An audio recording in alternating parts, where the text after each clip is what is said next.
Hello, everyone. I am officially live yet again. I hope that you're doing well today. If you're new here, I'm Alex, and this is my channel, Frank Fiction, where I do reading and productivity sprints every Friday at 5 p.m.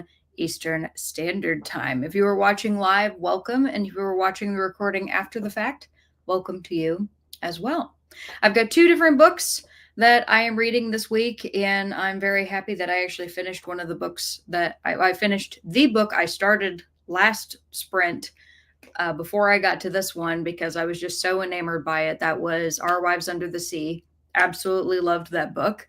And now I am reading a book that I was actually given by a friend as a gift, and it's called Sandman Slim.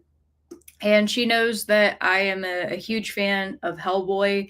And I guess she went on to a Hellboy forum or something to find out what people who read Hellboy find like as a novelization is like similar in terms of tone and everything. And I guess some people have recommended Sandman Slim to be like Hellboy. It definitely has a darker tone to it, and there's like a sense of humor that the character has that is pretty dry. I wouldn't say that it's like Hellboy necessarily, but I also have I'm still towards pretty early in the book. I'm only on page like 50 right now. So I'm I'm still withholding judgment in terms of how much I'm going to like this story because when I first started in the first 20 pages, I was like, oh no, this seems like an author that is really trying to be edgy, which is not something I typically enjoy in books when I can tell that the author's trying really hard to kind of like be dark and make things as seedy as possible. But as the story is continuing on, I'm like, okay, I am liking the tone a little bit more. I'm thinking it's more interesting. So I'm hopeful about it. So I'm gonna hopefully make some good progress in that tonight. And then I am also still reading The Count of Monte Cristo on my Kindle. And I'm gonna tell you all that I know that I've said this before, but I am going to be reading The Count of Monte Cristo for a while. I'm not a huge classics reader. I'm enjoying the story. So when I just say that, I am having a nice time reading it. It's just one of those that it takes more energy for me to read a book where one, it's a translated work, but two, the language in which it's written is different than the way that people write books today. So it just takes me a little bit more concentration to get through. But I am really enjoying it. I'm just very, very slow at reading it. So, hoping I'll be able to make some progress in that tonight as well.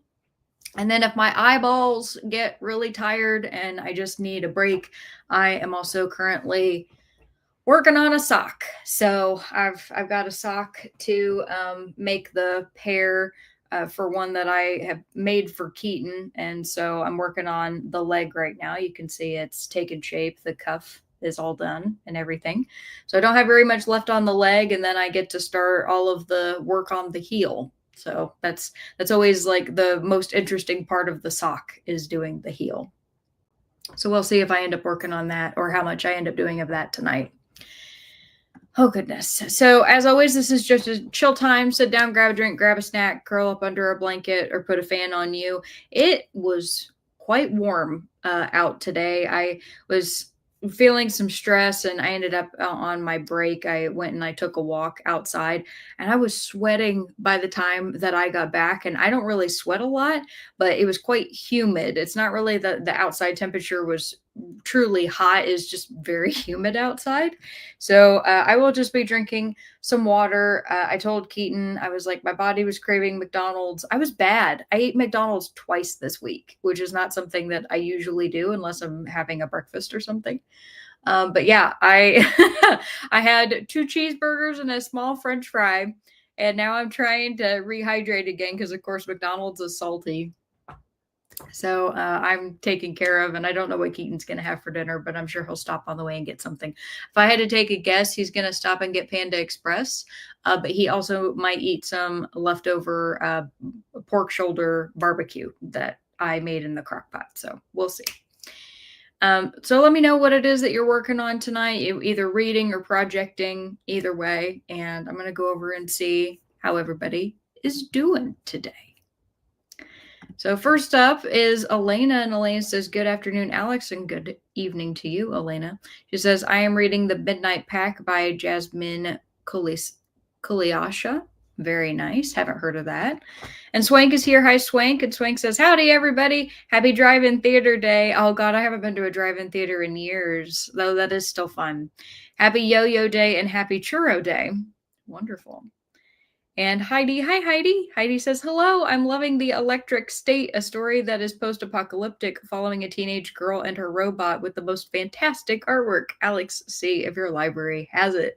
I actually saw this comment before I officially went live, Heidi, and I went and looked, and my library does have a copy of it, but apparently other people really like it too because both the digital and the physical versions are on hold.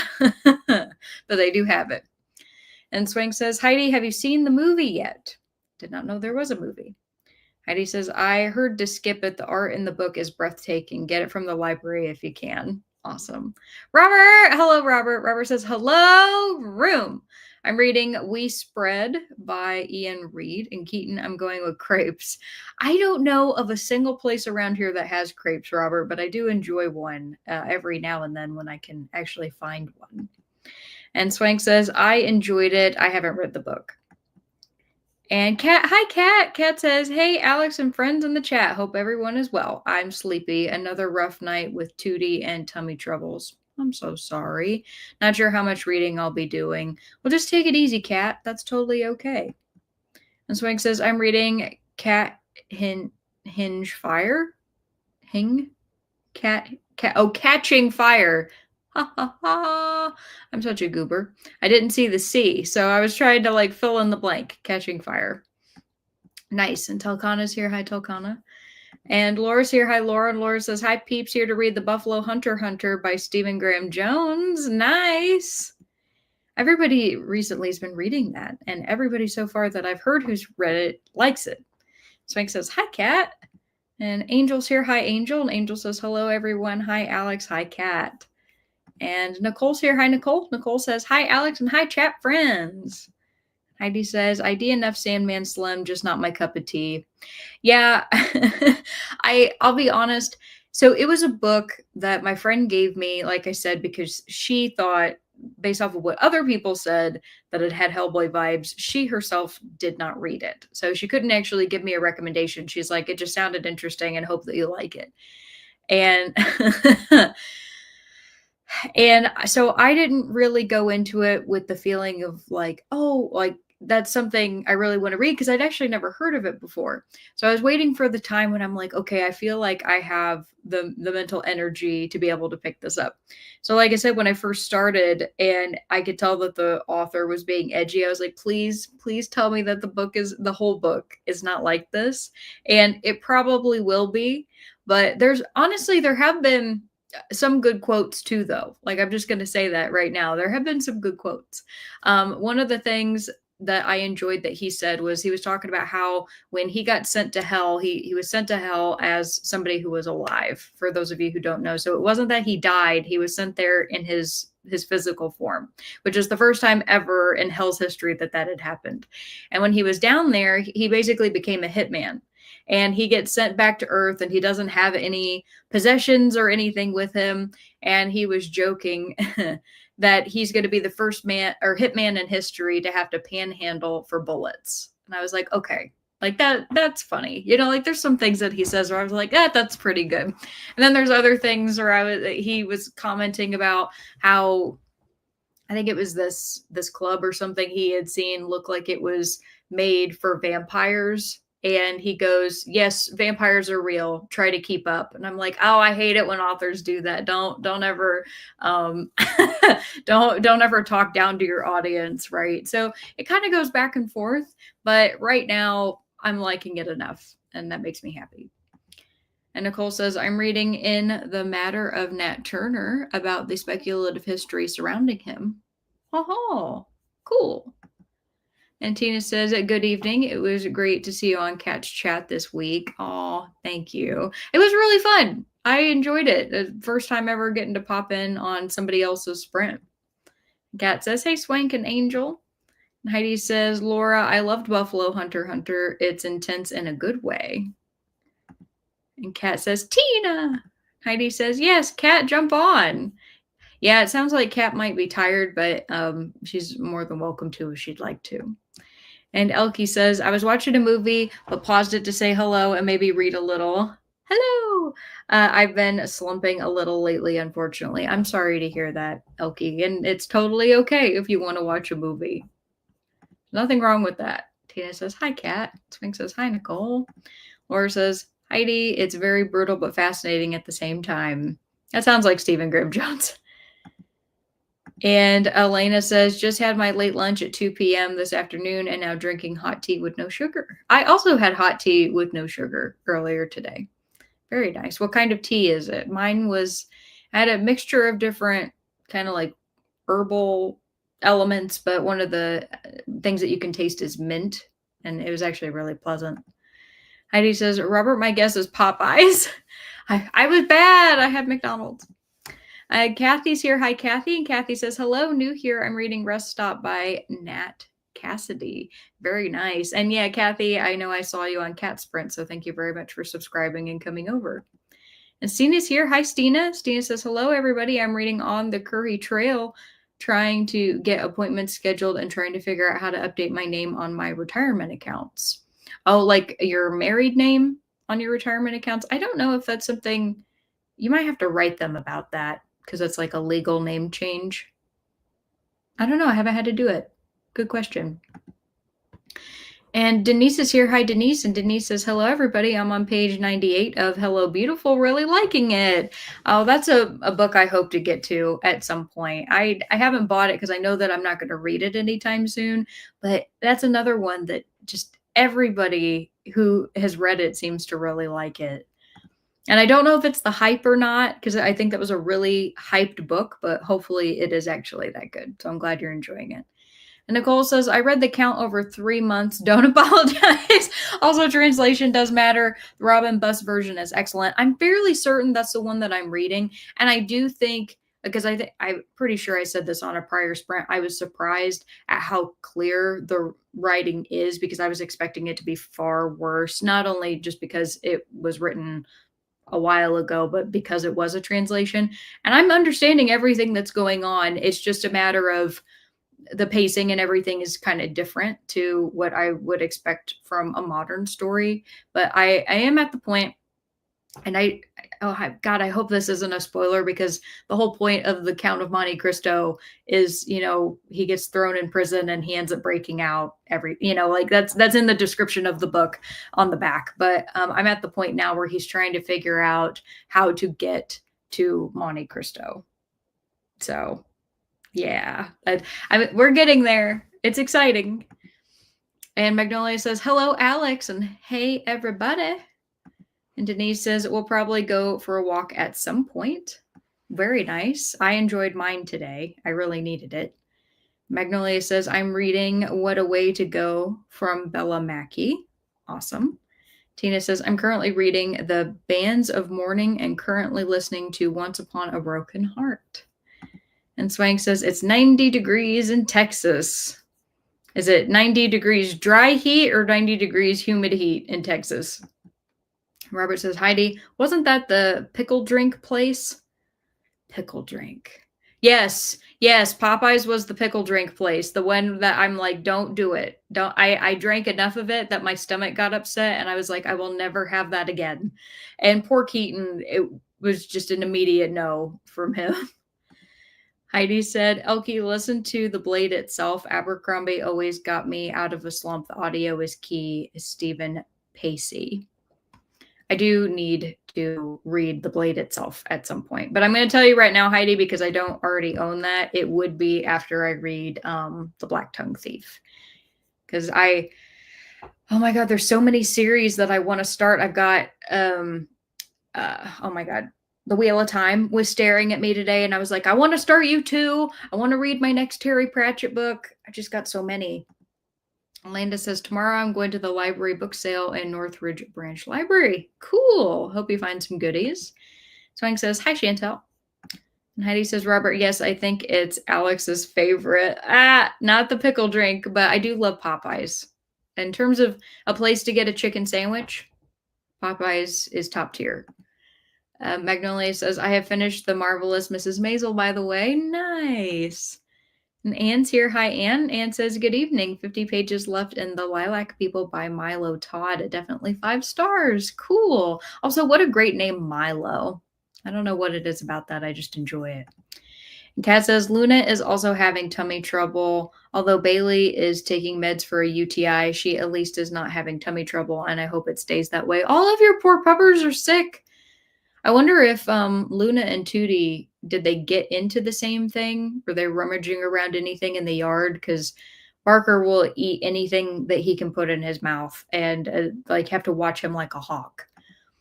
And Angela says, hi, Alex, Kat, and Nicole. Hi, Angela. I'm so happy you made it. You said, I'm still reading True Grit. Remarkably Bright Creatures was a 5-star for me. I'm happy to hear that. It has personal ties to my brother living on the Puget Sound. And I'm so happy for you that you loved it. I think that's great. Skeleton Stina says, oh, I haven't been to La Creperie in a long time. I should rectify that. And now, would it be a savory crepe or a sweet crepe that you would get, or would you get one of each? Heidi says, yes, I waited 2 months for Electric State. I have only seen crepes at fairs and carnivals. I have seen them in like shopping centers at certain places, like going to a mall, or there's this vendor. It's not anywhere near me, but it was this place that I went to where they kind of have like open air stalls on the outside, and then on the inside you have businesses that they are stationed there permanently, and one of the places is a crepe place, and that's like the only place I'd ever been to outside of a weird mall that I traveled through in Milwaukee one time on a work trip that had that. So I don't think we have any places like that around us. And Kat says, we have a crepe restaurant in downtown Hammond. They serve savory and sweet crepes. Yeah, I got to have the both, but my favorite are sweet crepes. I do tend to think of them more as a dessert. Teresa says, hello, Alex and friends. And hello to you, Teresa. Kat says, hey, Teresa. And hello to Kat. Tokana says, gonna read Chain Gang All-Stars once I can escape work. Whoop, whoop. So exciting. I'm going to hopefully start that in a week. That's my goal, is a week. So I have 2 weeks to read it. Laura says, yesterday we had a massive hailstorm. Our garden is destroyed. No, I'm so sorry. Fruit trees damaged. Only the greenhouse is okay. Also my lavender plants for some reason. Well, thank goodness too about your greenhouse, because I'm assuming it's made of glass. How big was the hail? I mean, are we talking about like golf ball sized hail? I'm so sorry. Teresa says, I'll be trying to finish The Nurse's Secret and might listen to Anne of Green Gables #4 about halfway through with that. Awesome. Kat says, if I read, I'll read A More Perfect Union by J.A. Jance, the 6th book in the Beaumont series. For your buddy read. And Magnolia says, though I'm not sure if I stay after the chat since all my muscles hurt from a workout and I have a headache. Oh no. If you have a headache after working out, you're probably low on electrolytes. So you should rectify that. I might also go after this chat and then just read a bit before bed. Sounds good. Elena says, it is passion fruit tea. Woohoo. Raspberry and passion fruit. That sounds nice. And a hello to Nicole. And Teresa says, love the drive-in. We go 2 or 3 times a summer. That's so neat. Now, is yours one where you just turn it to a radio station and you play it through your car, or do they give you one of the little boxes that you like hang in the window? Because my concern with the radio station is, how do you make sure that your car doesn't die? Like, you don't want to leave it idling for 2 hours. And if you turn it on with the radio, especially if the weather's bad and you need like the AC or something, you're going to kill your car battery. So I don't know how that works. Stina says, yeah, I got married in 2016, but updating my name on financial stuff has been a huge pain. Have to order certified copies of the marriage certificate and all that. See, I haven't ever had to go through that. And that does sound like a huge pain. I never really thought about like you would need to update your own personal retirement and everything with your new name. I didn't think about that at all. Can you not do that through your work? Like, would they not do that on your behalf? I don't know. Nicole says he breaks out. Someone call the spoiler police. I know, I know. It did say that though when in the description of the book when I got it because I checked. I was like, "What am I allowed to talk about when I talk about the Count of Monte Cristo?" Because basically, this point on, I'm not going to be able to really talk about anything that happens because it could potentially ruin the story. But the description for the book was like, "Yeah, it's a story of vengeance of Edmond Dantes who." He was wrongfully accused for a crime, got thrown in prison, ends up meeting a man in prison and befriends him and breaks out of prison. And there you go. And Elke said, what time is it there? Right now it's 5:20 p.m. because we're on Eastern Standard Time in the U.S. And Elena says, the weather is disgusting, stupid weatherman trying to get me sick. Oh, yeah, I've already been sick this year because I think I told you all that it was like 2 weeks after I was in the hospital and I had finally recovered from the reason I was in the hospital. I ended up with a sinus infection that lasted for a whole week. I was like, that's awesome. No more illness, please. Nicole says, I'm not sure what kind of book it would be if he tried to exact revenge for that long from jail. Yeah, good point. I have no idea. he's like he manages to get a hold of a piece of paper and he discovers somebody who will smuggle the paper out to him and he hires a hitman. And that's the only thing I can picture. Elke says, Heidi, oh, thank you. I have the ebook of that, but haven't read it yet. Elena says, hello, Chantel. And Magnolia says, I feel ya. There are so many books I want to start. Yes. Kat says, and you want to read Dark Tower with me. That is true, Kat. We have to come up with the plan for how that's gonna work. Because I gotta fit it. I mean, like, fortunately for me, I don't have any set books other than our book club books that are actually in my schedule for the year. I just want to know when I need to start. So if you can remind me of that, if we decided on a date, because I do not remember. Elena says, I hate pickle drink. Yuck. Tina says, I want to read The Wheel of Time too. I was thinking of reading 3 books a year starting next year. Oh, that would be great. And they're long, so that honestly is a fair goal. You would finish in 5 years because it's 15 books. Elena says, I mean, yuck. Yucky.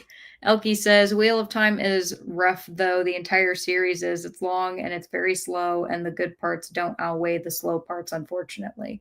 I guess that's a matter of perspective, too, because it's interesting to hear you say that, and I appreciate you providing that perspective because I haven't heard that many people talk about the Wheel of Time, but the people who do talk about it typically are the people who are like the greatest fans, like Daniel Green. Heidi, who's in our chat, ended up reading the books in tandem with her brother. I believe it was Heidi, right? And like, I only hear people say good things. So you're the first person to be like, good parts don't outweigh the slow parts. So we'll see what I end up thinking of it. And he says, yes, I will be so happy when you read classic or modern fantasy. So much goodness, humor, and fun. I do love fantasy. I just I've noticed a lot recently to not read series very much. There's something so intimidating to me about starting a series and feeling like I'm just not going to be able to get through it in a reasonable amount of time, or I'm going to finish one book and then put it on hold and then not come back to it for a long time. And then I've forgotten what parts of what happened in the prior book. And yeah, I just desperately, if I can force myself to this year, I will read Inheritance so that I can finally be done with Christopher Paolini's an Inheritance cycle, the Aragon books, because I feel like if I can get that one done, I will allow myself more freedom to start series, because that one is the longest series I currently have outstanding in my life that I've never finished. And there's just something about it hanging over my head that just makes me feel so bad that I feel guilty at the idea of starting anything else. Again, unless it's like Discworld, because the books are independent. And Magnolia says, though this month I will read a lot of Western since I am joining June on the range. Oh, fun. Nicole says, hi, Swank and Angela. Hi, Teresa. And Heidi says, let us vote on a July read for you in a chat poll. I love when people can control your TBR in a small way. That's a fair point, Heidi. I'll have to come up with what books those will be, and then I can do that. And Stina says, I actually tend to get a buckwheat Gillette. Is that how you say that? Gillette? And let's see, diagnosing psychopathy. Hello, says this is Princess. Oh, hey, Princess. I changed my name for the true crime community. I'm working on Gone with the Wind. Oh, fun. That's a long one, too. Goodness. Kat says, Tootie is like a vacuum cleaner in the yard, and I've been watching him like a hawk. Yesterday afternoon when Barry was with him outside, he kept catching him trying to eat dried up worms. I'm pretty sure Barker has attempted to eat dried worms before, too. So maybe it's a thing. Maybe it's the texture. I don't know. And Keaton's here. Hi, Keaton. Keaton says, hi, chat. And Stormy's here. Hi, Stormy. Stormy says, hi, everyone. And Magnolia says, great idea, Heidi. I love voting. And Nicole says, name change is a pain. It took me a year and still causes issues. That's horrible. Kat says, there was some grass in Luna's upchuck and something that looked like a piece of her jerky treat. She's not a scavenger like Tootie. Tootie acts like he never gets fed. Well, I mean, maybe Luna just had heartburn or something, because that happens with Barker. Sometimes, even though he is like a vacuum cleaner, some days, even when he hasn't gotten into anything, he like will incessantly lick the floor. And I found out it's because he basically is having acid reflux, and he's like trying desperately to calm it, which is why he'll run outside and he'll like take mouthfuls of grass to try to calm it down. So every time that happens, I give him Pepsid, which I jokingly call his Pupsid, because, you know, you have to cut it into, I have to like have it so that it's the right dosage for him. Don't want to overdose on Pepsid. But yeah, dogs, they can be funny. And it's the thing is they can't tell you what's wrong. They just end up getting sick. And you're like, well, I hope that's the end of it. Then you have to watch them. It's a lot. It's exhausting. Stina says, these are accounts from previous employers, and I'm trying to roll them over into a single account, and my name has to be matchy-matchy. Oh, okay. Dang it. Nicole says, just tell us the whole plot. And Stina says, I also have to update my beneficiaries so my ex doesn't get everything. Oh, yeah. No, that would be bad. Delcana says, I had to audio Wheel of Time or I'd have given up a long time ago. Still have 2 books left in that series. Well, you've gotten really far if you only got 2 left. That's pretty good. Magnolia says, oh, The Count of Monte Cristo is a mammoth. Maybe someday I'll find and read that one as well. We might be able to get a really inexpensive copy. The beauty of it being a classic, you might be able to just find somebody who doesn't want it anymore at like a sale or something. Nicole says, JK, there's no book police of any kind. And Nicole says, the count of the jail cell coming out of 2025. And Laura says the hails weren't big, but the storm was. Lightning, thunder, and a ton of icy shards that fell in a matter of a few minutes. Okay, yeah, that'll do it. I hope your roof is okay. Heidi says, Tokana, the Gathering Storm was my favorite of the 14. The series could have ended there. Oh, okay, so there's 14. Why are there 15 books then? Heidi, is there a prequel or something to them? Because there were 5 box sets of 3, I thought, unless I've lost my mind. And Kat says, hey, Angela. Anne says, Nicole, have you read Under the Eye of Big Bird yet? And Magnolia says, I did find 2 classics last weekend in a secondhand store and a little free library, 1984 from George Orwell and The 100 Years of Solitude. Very nice. I do need to read The 100 Years of Solitude. Nicole says, I have not, and I'm on the never-ending wait list. And Pip is here. Hi, Pip. Pip says, what's a pickle drink? Is it the brine? If so, sign me up. So, Pip, Popeyes, which is like a chicken place. I don't know where you live, so I don't know what you have access to. But they came out with a whole menu that was pickle themed. So they did, of course, like fried pickles. They did a special like pickle rub and sauce that came on their traditional chicken sandwich. And they did a lemonade with pickle juice in it. And I am a huge pickle lover. And Keaton knows that. And I desperately wanted to try these items. And so I got the pickle sandwich and the pickle lemonade.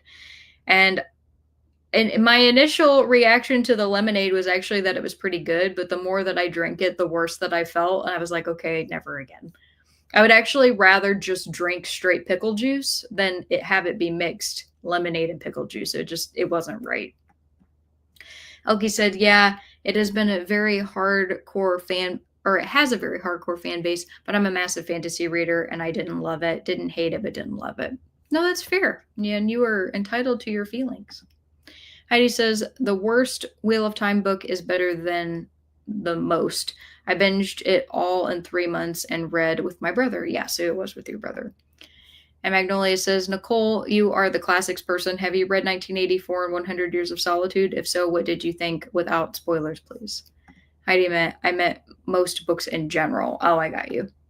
Nicole says, good luck reading Lord of the Rings and Wheel of Time at the same time. It may make Wheel of Time seem worse. It's good, but basic in my opinion. And Pip says, yes, I try to only read finished series. If I find a book that is part of an unfinished series, I wait to start it. No, that is completely fair because you can end up in situations like me where like there's a comic series that I read called Saga, which you very well might be familiar with, but they took a 3-year hiatus during COVID. And I was getting every trade that was coming out like the second that they were being published. And they just started back up on them. Like now this is the second trade since COVID.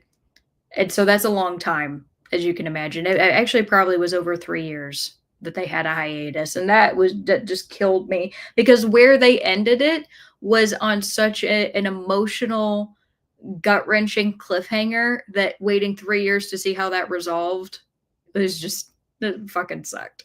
Sorry.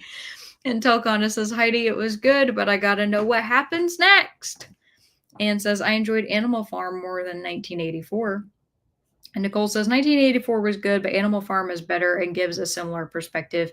If you read 1984, I definitely recommend a version that appendices a portion. Is it appendices or appendixes a portion of the novel? Okay. And Magnolia says, I have never read Animal Farm either. I read Animal Farm in 1984 in high school. And Stina says, my first June on the Range book will be The Trail to Crazy Man. It will be my second book in the 52 Book Club Summer Challenge after On the Curry Trail. Awesome. And Teresa says, sorry, I stepped away. We had the radio stations, but we actually bring a old boombox. Oh, that's okay. That makes so much sense. That's a great idea. Just bring a separate radio. And Nicole says, 100 Years of Solitude, IDNF. No amount of classic hype will make me read about those questionable relationships. Nicole says, AKA check content warnings. Magnolia says, I don't think my version has that in 1984, but I will see. Heidi says, in Newspeak, 1984 was plus good. And Magnolia says, oh dear, makes me curious and scared at the same time. Haha, thanks. I will look at the trigger warnings. Stina says, hard G on, oh, so galette?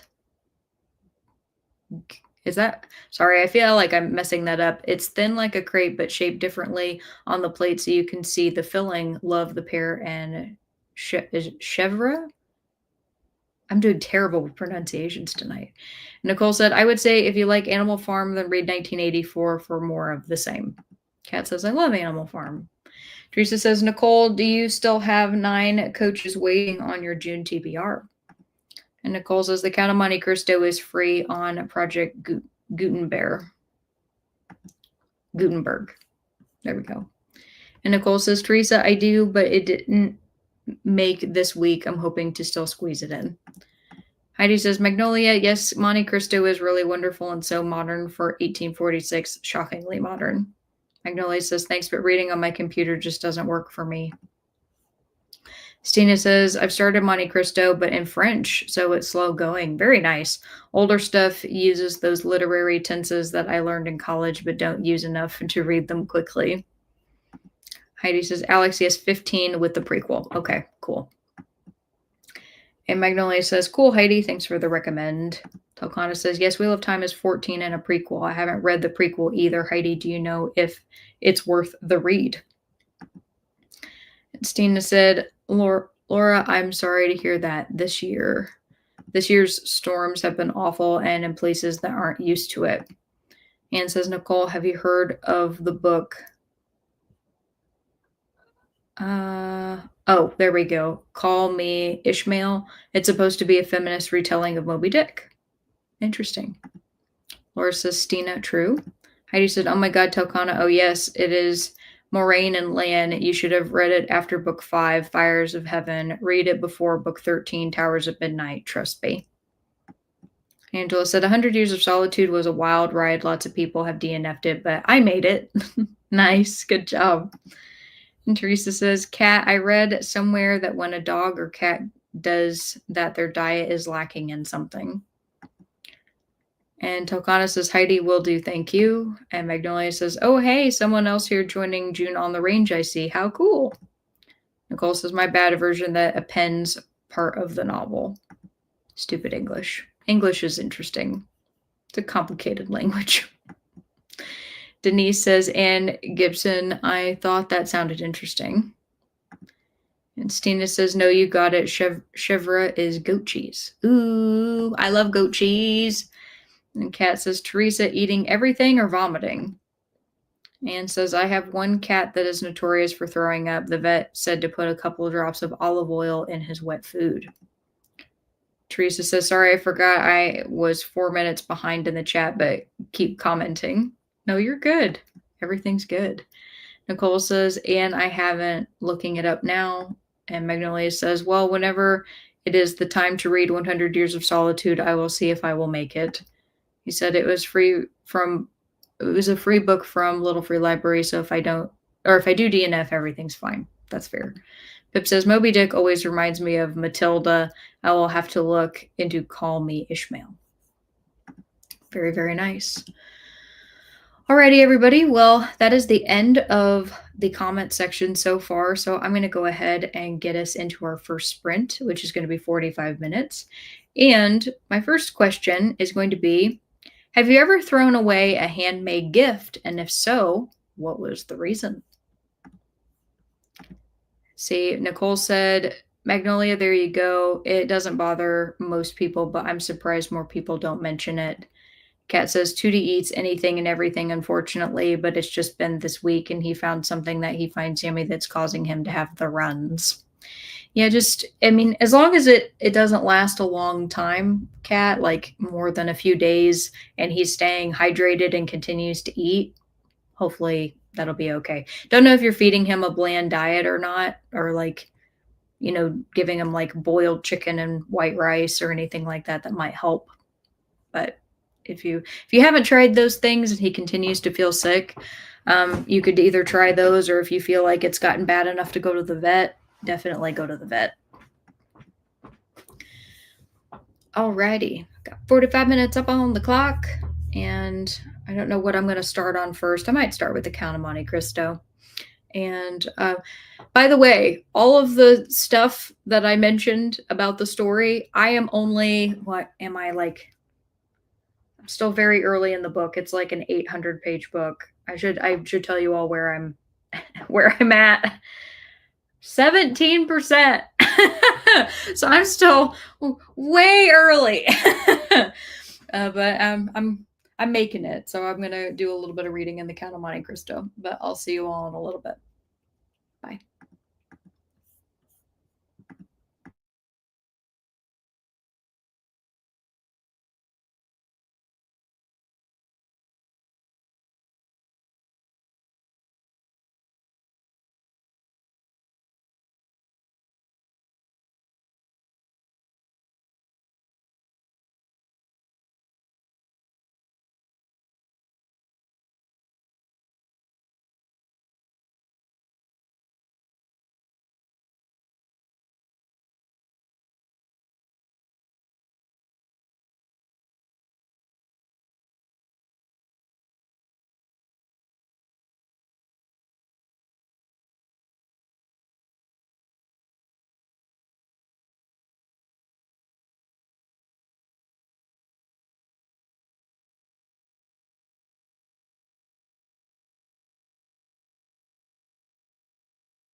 All right, everybody, come on back. Let me know how you did. Let's see, I gotta go back and find the last comment here. Doo-doo-doo.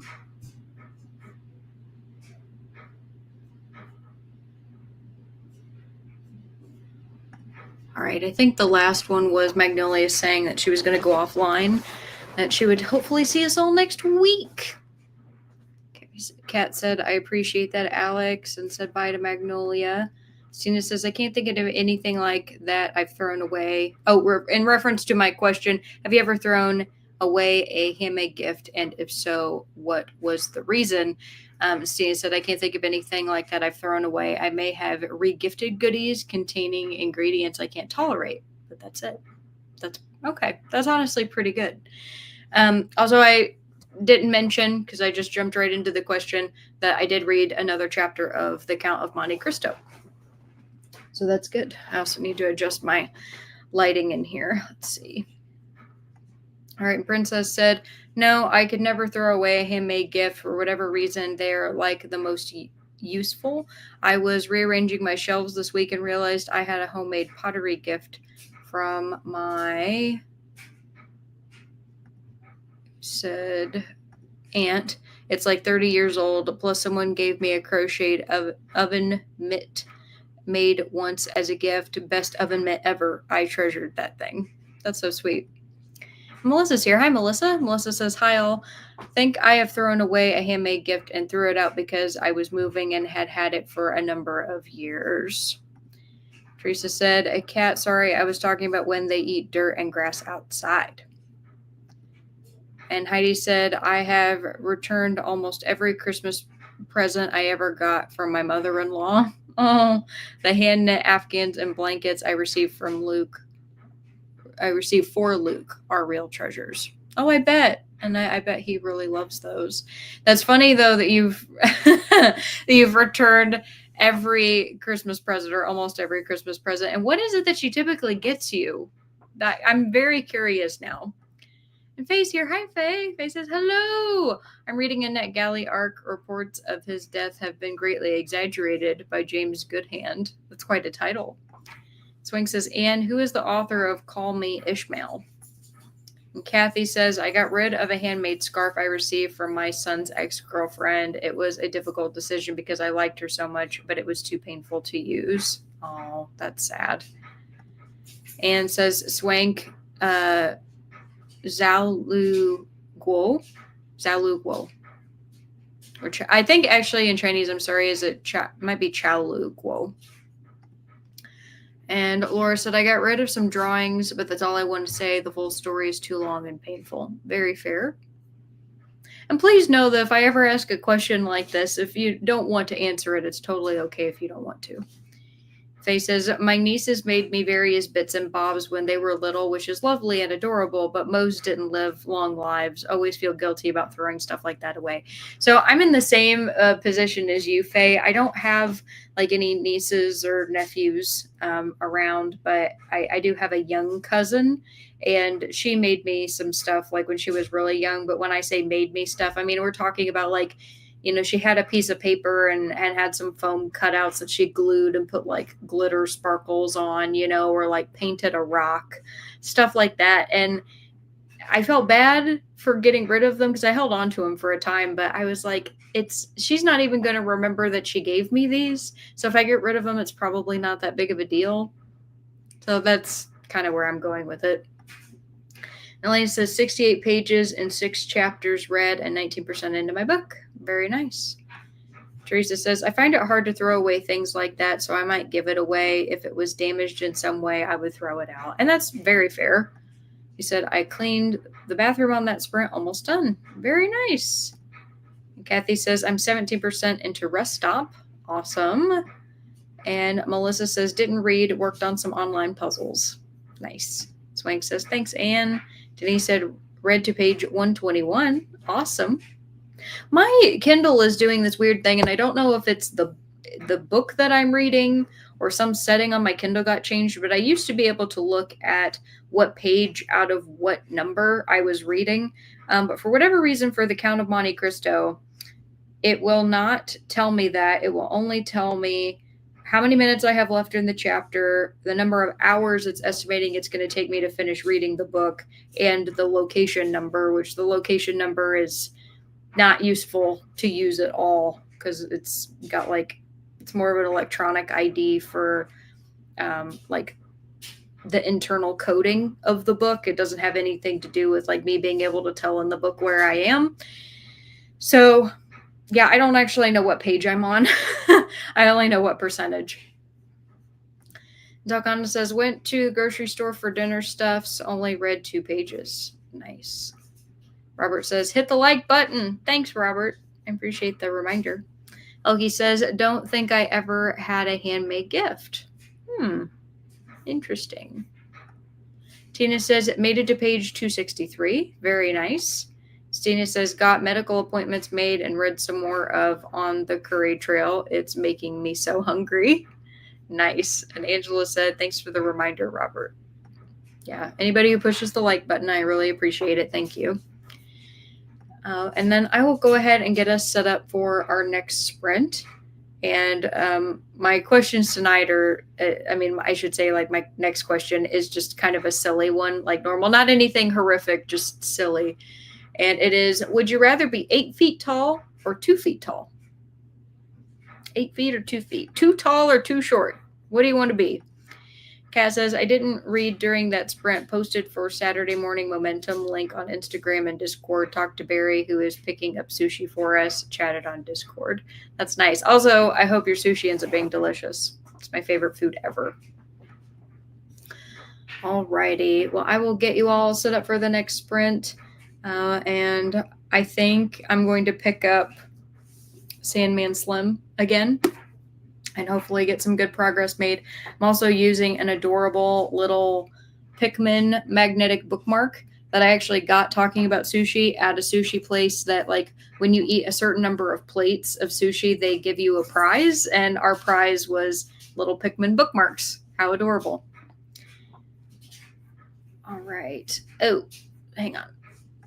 Teresa says, okay, I forgot what country you're from. And Robert says, Kindle, tapping the button left of the screen doesn't cycle through all the options. It does, Robert, but that's the thing is the on this particular book, that, saying like page out of, or, page that, like, this number to this number doesn't exist in this book, and I'm not sure why. I could try to open up another book and see if it's just for this book or if some setting got changed in my Kindle. I'm not sure what it is, but yeah, it's weird. I've never seen it do that before. Kat says, that's a cute bookmark, Alex. Thank you. Yeah, there's one with a yellow Pikmin that I have as well, and who's laying on a different piece of sushi. It's adorable. All right. And I can see some people are answering the question now, so I'll get the sprint started. So I'll see you all in a little bit. Happy reading. Bye.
All right, everybody, come on back. Let me know how you did. I made it to page 72 in Sandman Slim. My goal for tonight is to get to page 100 if I can, swapping between my books and projects and stuff. So we'll see. Before we left, I asked you all the question, would you rather be 8 feet tall or 2 feet tall? Gotta go back here and we'll see what you all had to say. Swank says 8 foot. Oh, let me get myself. There we go. Swank says 8 foot. You wouldn't get knocked over like at 2 feet. Elkie says Teresa, the Netherlands originally, but live in Scotland, which has to be beautiful. Faye says 2 feet tall. I'm used to being tiny. 4 foot 10-ish. Allison is here. Hi, Allison. Allison says, or in a little backpack on his back. I think 2 feet is bigger than I'm thinking. Oh, sorry, you were saying, it would be 2 feet tall and make my husband keep me in his shirt pocket everywhere he goes. Oh, okay. And then I see, yeah, you would have to be in a little backpack. Shirt pocket's only probably like 5 inches. And Kat says, what part of Scotland, Elkie, are you close to Wingtown? Is it Wingtown or Wington? Heidi says, sweaters from Talbot's 17 years in a row, always sweaters. And Teresa says, Elkie, just curious, do many people knit or crochet or do other crafts there? And Elkie said, Kat, I live in Paisley, right next to Glasgow. And he also said, Teresa, they do. I think the handmade things are quite popular here too, but I'm very isolated and don't have any real life friends here because of severe social anxiety. I don't go out much. Would you consider yourself to be like agoraphobic? Are you afraid to go outside, or is it just you just stay isolated? Heidi says 8 feet, then I can be a WNBA player or a pitcher or a pole vault jumper or an apple picker or a window washer or feed the giraffes at the zoo. All wonderful things. Laura said, I'd rather be tall and maybe continue playing basketball. Heidi says, I can put away my stepladder and get the serving bowl on top of the cabinet without any help. Kat says, cool, Elkie, you're about 3 hours from Wingtown. I want to run the open bookstore in Wingtown. I know what you're talking about, Kat. One of these days, it's a bookstore town. Yeah, that's the one where it's run by volunteers, right? Like anybody who wants to come and work there can. Stina says, my musculoskeletal and circulatory systems are already so messed up, I think either option would kill me. Fair enough. Kat says, Heidi, love your enthusiasm for being 8 feet tall. Teresa says, Elkie, I understand that. I don't do large crowds. I will go to the movies with my husband, but never on opening nights. I don't do much else. I do crochet, but I have run out of people to give gifts to. He said, if you live closer, Elkie, I would send you one. That's sweet. Kat says, tough question since both have advantages and disadvantages. Very, very true. I'm going to go with 2 feet tall. Maybe I could get Barry to make me some sturdy stilts when I need some height. Oh, that's fun. Jamie said, hello, Alex and friends. Hi, Jamie. Done with work? Woo woo. Happy Friday. And we'll be reading Chain Gang All-Stars. Another woo woo. Kat, I think I'm taking that from you, my friend.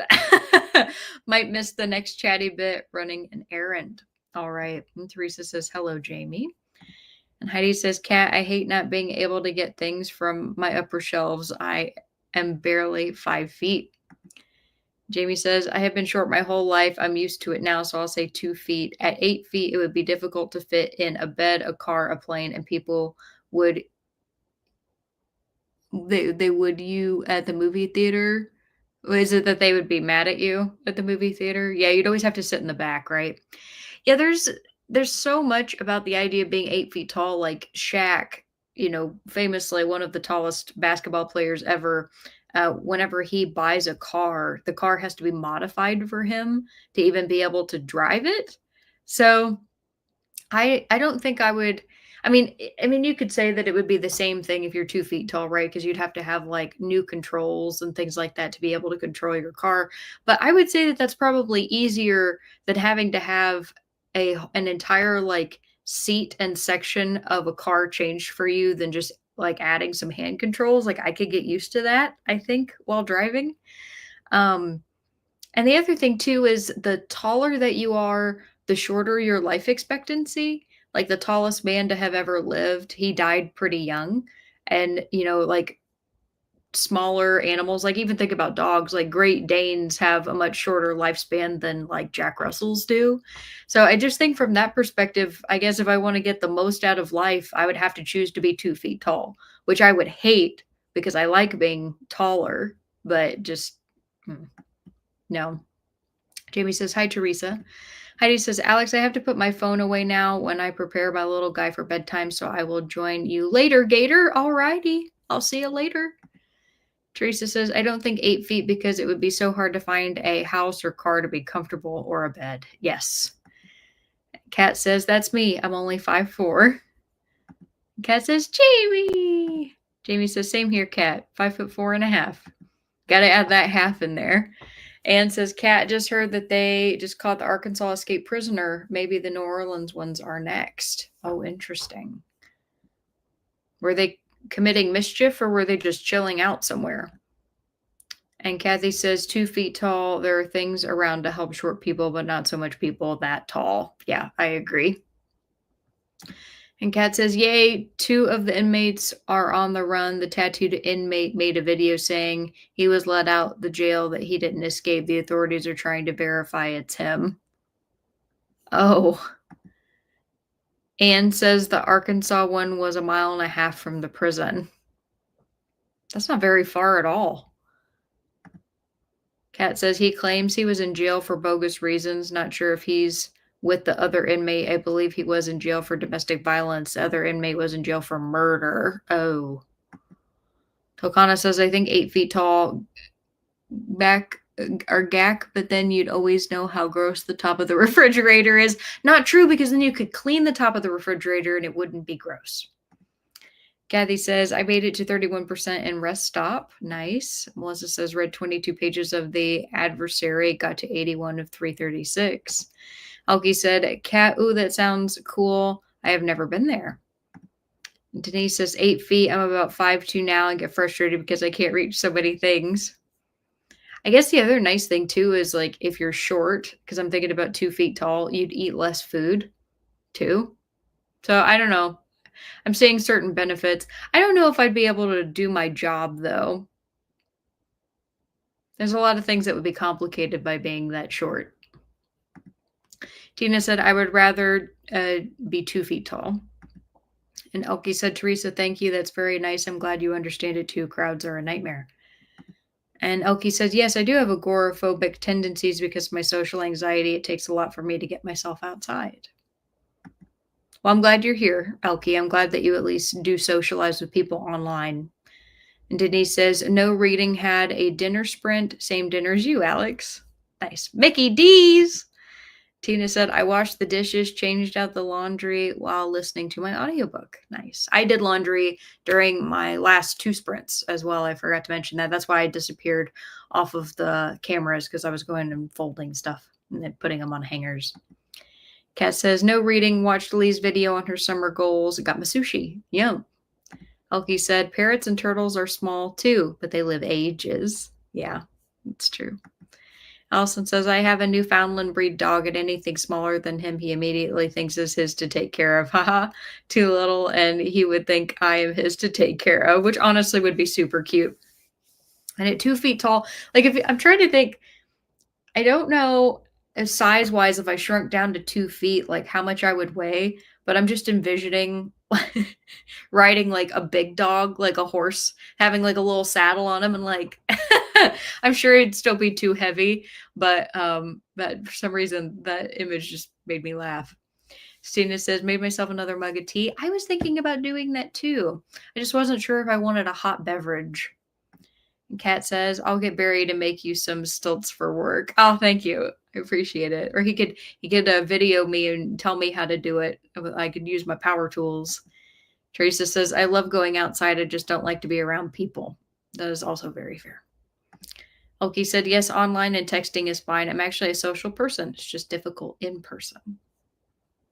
You said, haha, the way you said they live ages makes me feel that was really British. And Tina says, LOL at riding a dog. That sounds like a fun adventure. Well, it's kind of like a cat's sprint on Wednesday. There was a thing in the Mad Lib about riding a ferret, and it was just like this giant ferret, and Susan was the name. And Susan, basically, the AI cut off Susan's legs, so she was just a torso. So it's like this torso, like riding around on a giant ferret. And it's just something so funny about the idea of a really tiny person in a saddle on a big dog. I honestly don't think that would have popped into my head were it not for cat sprints. And Tina said, what dog would you choose? Oh, that's a great question. I think if I had a big dog that it could handle the weight and it wouldn't hurt it, and I could ride it around as a tiny human, I would probably say a Saint Bernard, just because like they're wide enough and fluffy enough that you have a lot to hold on to, and they're just really rambunctious dogs, but also very protective. So probably a Saint Bernard. Alrighty, I will get you all set up for our next sprint. I'm going to do another 45. And this question is, when you think about a piece of decor being tacky, what is the defining feature? Is it cost, color, the material it's made out of, etc.?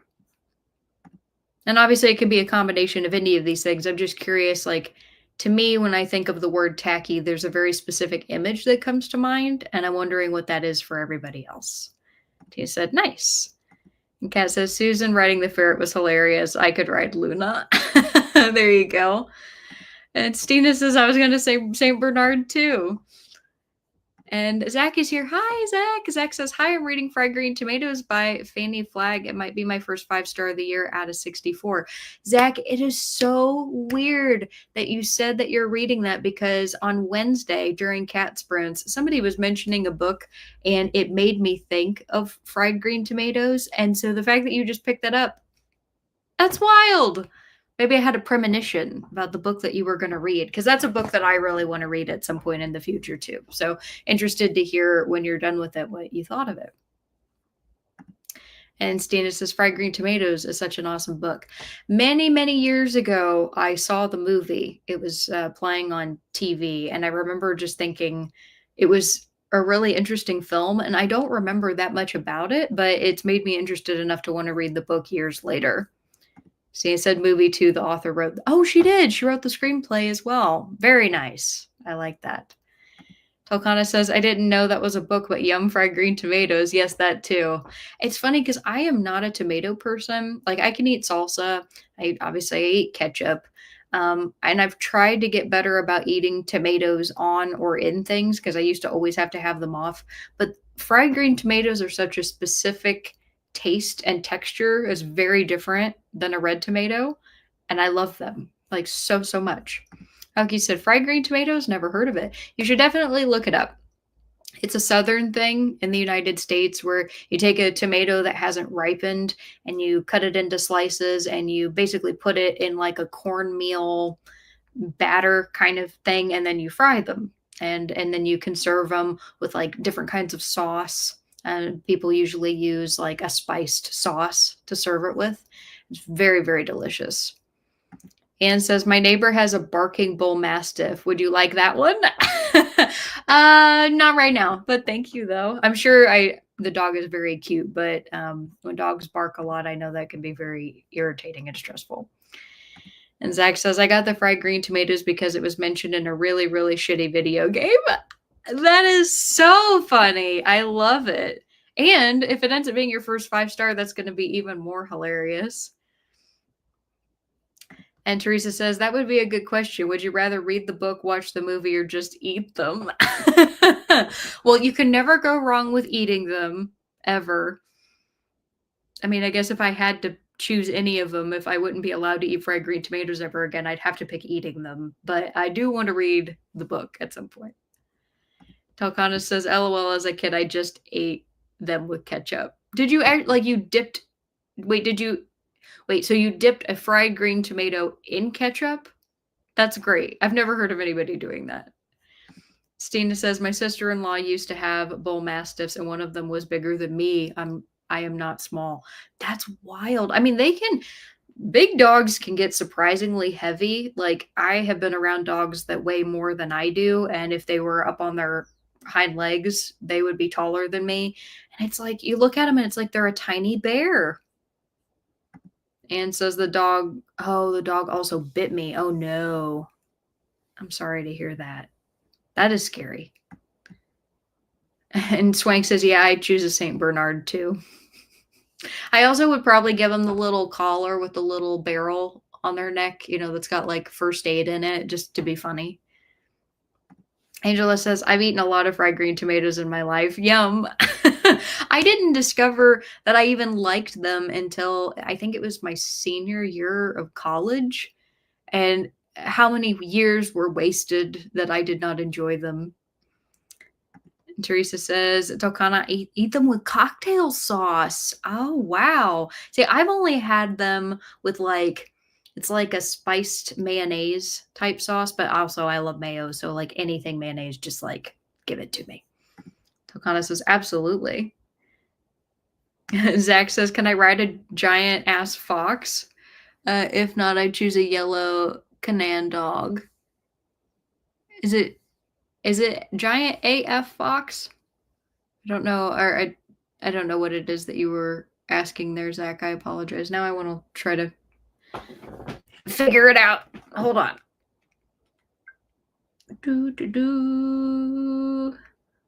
Because I know sometimes, like I do, I make mistakes when I type stuff all the time, but I want to make sure I'm not missing something. I don't think I am. I think it was a typo. Tokana says cocktail sauce would be yummy too. I'm sure as a kid that would have been too spicy. Yeah. Some cocktail sauce is like all horseradish. Stina says, my parents made them all the time and I turned my nose up at them, but as an adult, I discovered how tasty they are. Yeah, I think I needed to just discover them at the right time. There's been things like that throughout my whole life because I used to be such a picky eater when I was a child, and I was basically like a bird. I mean, like I was so small.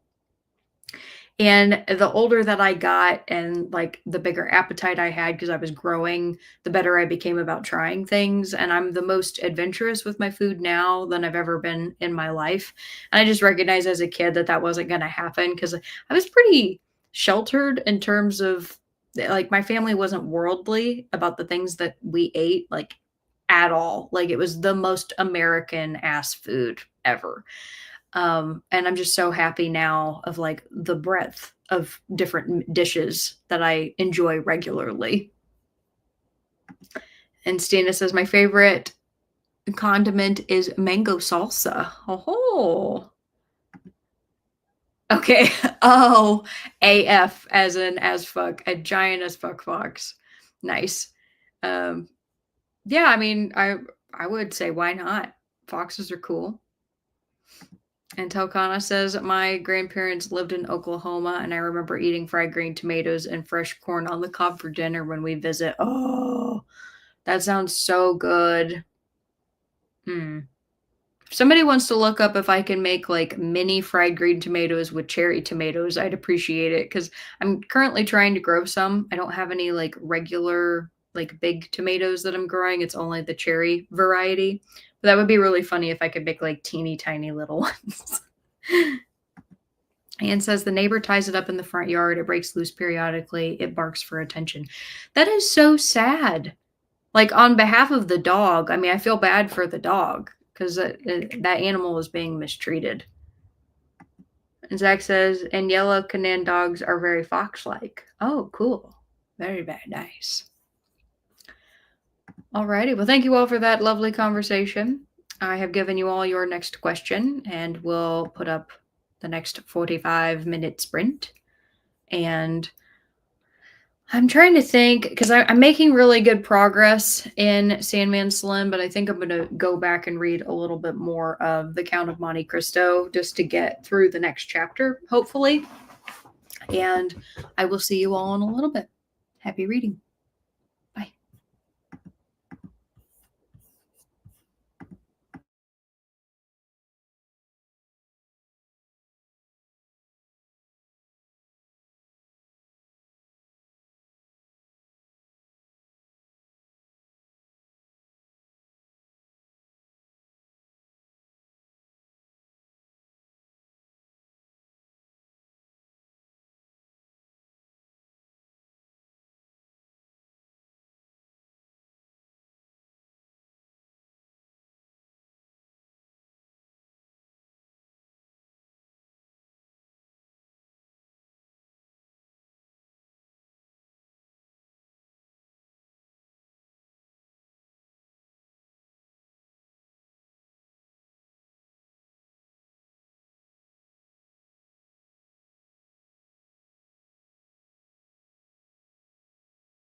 Just finished this row in my sock and like literally down to the last second. Oh, I got one row done in my sock. I finished a chapter in The Count of Monte Cristo, and I made it to page 89 in Sandman Slim. So that was a very productive sprint. Go back and find the last comment here. I had been good there for a while of like making sure I starred the previous comment so it was easy for me to find. And for some reason, I just keep forgetting to do that. So it's my own fault.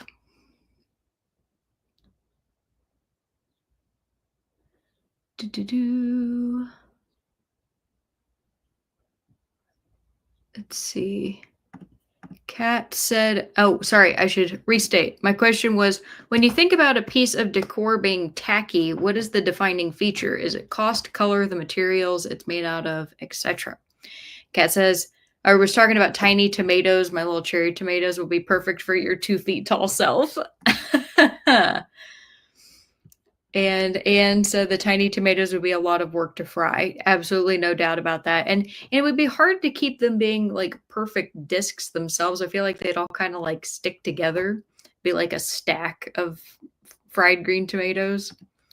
Kat says color and materials the decor is made out of would influence its tackiness. And Anne says the dog probably weighs over 100 pounds. I have sympathy for the dog. It's the owner. She claims it's protecting the neighborhood. How is it protecting the neighborhood if the dog is so anxious it bites the neighbors? That's not how that works. And previously, Stina had said poor puppy when referring to the dog.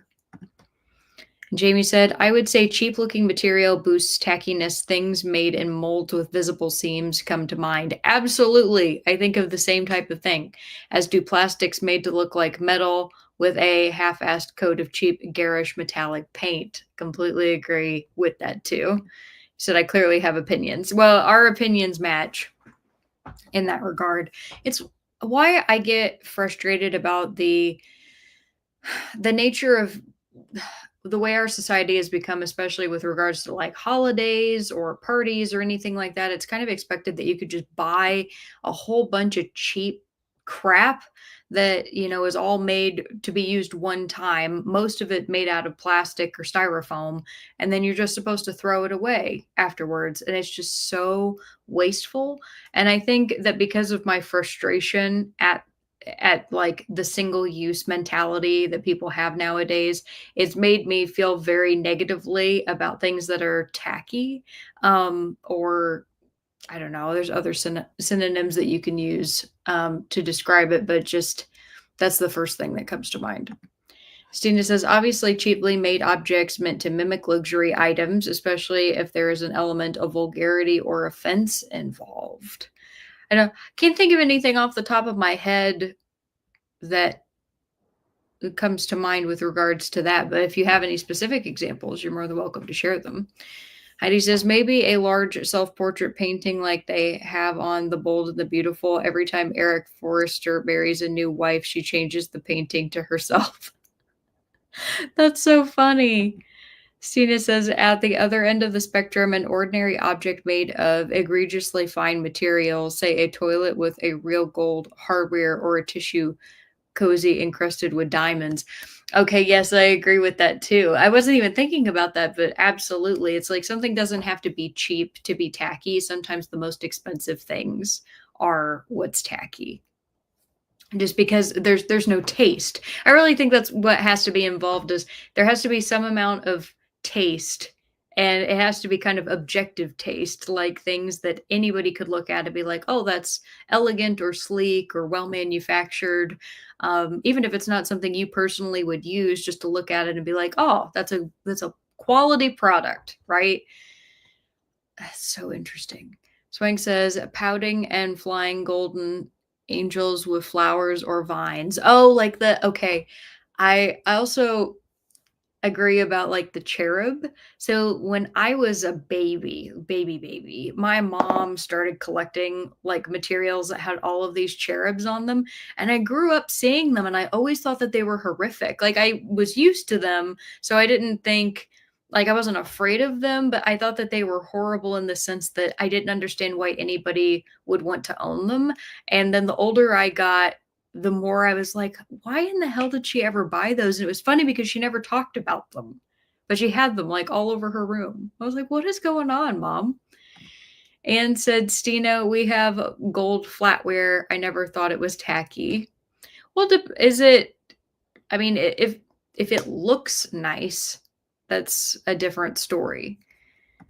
And Stina says, and I feel like flatware is in the category of its own. There is a tradition of using fine materials for it. So as long as it's made well, even with cheaper materials, I wouldn't think it's tacky. Yeah, I agree with that too. You said, I'm not sure if you meant yours was plated with real gold or made out of gold colored metal. Either way, I think flatware has been made of so many different materials, including gold colored plastics. Yes. Yeah, I've noticed a popular thing when you can't provide actual silverware. I'm sure you've all been to a party where they get like the extra expensive plastic spoons that have that metallic sheen on them to make them look like silverware when it's just plastic so they can throw them away. Stina says it doesn't really matter. Anne says just asking and trying to be funny. Stina says still made me think. Now serving a fancy meal on fine china, but supplying plastic flatware? Yeah, that's tacky. Robert says tacky. Various cloth colors on chairs and overly ornate wood tables. Also the formaldehyde MDF table Wayfair sells. Oh yeah. I'm so glad you brought up the cloth, Robert, because it used to be in vogue to have couches with these bold, like horrible patterns on them. I like every single one of my family members had a full couch that had either like giant flowers or like patterns that like by today's standards would hurt your eyes. And what was so funny is it never matched anything else in the room. It didn't match their wall colors, it didn't match their carpet, but that was just the thing that people had. And nowadays I think people have like accent seats. You know, it's like where you have your main couch where you sit, but then maybe you have a special seat that nobody ever really sits in and it's meant to be decorative, which I think is more normal. But oh God, I was going through family photos with my mama a couple weekends ago. And so that is like fresh in my mind because there was all these pictures of my cousin and I from when we were babies and our family had these god awful couches. And Stina says, Jamie, my depression glass collection is tacky, I suppose, especially since much of it is from my Mormor digging through the rich neighbor's trash after she rejected the free stuff. Oh, that's interesting though. I had a family friend that used to go and scout through people's trash and she would take things home. And a lot of it was junk, but there were some things she found that were genuinely good finds. Tina says it made it to page 282. Very nice. Kathy says I find books as nothing but decor tacky. Oh, I know what you're saying. So like if they're books that people aren't planning to read, but they buy them because they're a specific color or they look a certain way just to have up as a display. Okay, totally understand what you mean. Melissa says it made it to page 113. It's a slow read. Had plenty of those this year. Stina said, by offensive, I include your example of wastefulness. Oh, okay. Yes. Makes sense. Sorry. By offensive, I was thinking subject matter, like vulgarity of the subject. Heidi said, Alex, sometimes plastic is key unless you want to be washing dishes all night. They make fancy disposable dinnerware for parties too. Yes, I do know that, Heidi. As somebody who has hosted many a company party, I can tell you that I have seen all of those things. I don't typically buy them. You all might be surprised to know that like whenever I host events, and I host a lot of events, I actually wash the serving utensils every single time. So there's certain things I can't do. Like if I have a gathering for 80 people, no, I can't have 80 actual plates and silverware and everything to go along with that. My business would never pay for that. But like the serving spoons and stuff and the tongs, I do always reuse those. So I try in my small way not to be wasteful in the same way that like any food that we have left over, I always donate and so that it doesn't get thrown in the trash. It's just like things like that that I do. But I do know for like family gatherings and stuff, like no, I would never expect people to wash all the plates. It's like you bring out those heavy duty paper plates and you bring out the plastic spoons and forks. You go about your merry way. Stina says, I wash plasticware and reuse it until it breaks. I respect that too.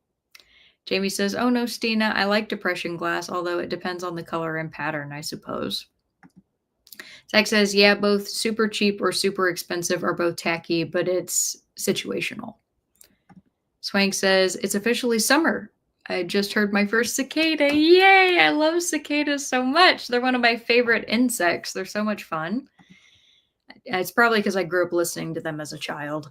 Jamie said, oh, yes, I remember the giant floral couch in Brown Towns. Yes, yes, we had one of those. It was like a beige velvet with giant flowers on it. Oh, God, it was the worst. As Tina said, more equals Swedish maternal grandmother. Oh, that's adorable. I love that name. And Kathy says, I made it to 43%. Jamie says, I know depression glass was cheaply made at the time, but it's probably better quality than many things made today. And that is also very true. Also, Stina, going back to it more and more, I call my mom's mom Mema. So I don't know. I know those are not the same, but just something about it feels similar. Robert says, company books by the foot are tacky. Books by the foot? What? Books? Hang on. Hold on. Because that sounds like a joke, Robert. That's like fruit by the foot, like the snack that people eat. Books by the foot. Oh my God, this is real? What is this? Hold on. Oh, okay. Yeah, so that goes back to books as nothing but displays.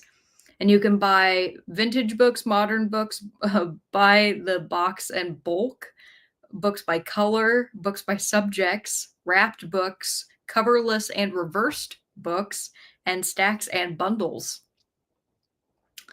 Very interesting. Well, I don't think anybody in this group would end up buying those simply because we would be filling our house with the books we're actually interested in, right? Like we wouldn't have a need to buy books to fake show interest in reading. Melissa says, as for decor that is tacky, it depends on how much of something you have and how it is displayed. That is also very true. I think we've all been inside a house where somebody may like obsessively collect a certain thing, like a type of figurine, where it's like they have glass cases that are nothing but displays of like those little, no, I'm not going to say it because I'm afraid I'm going to offend somebody.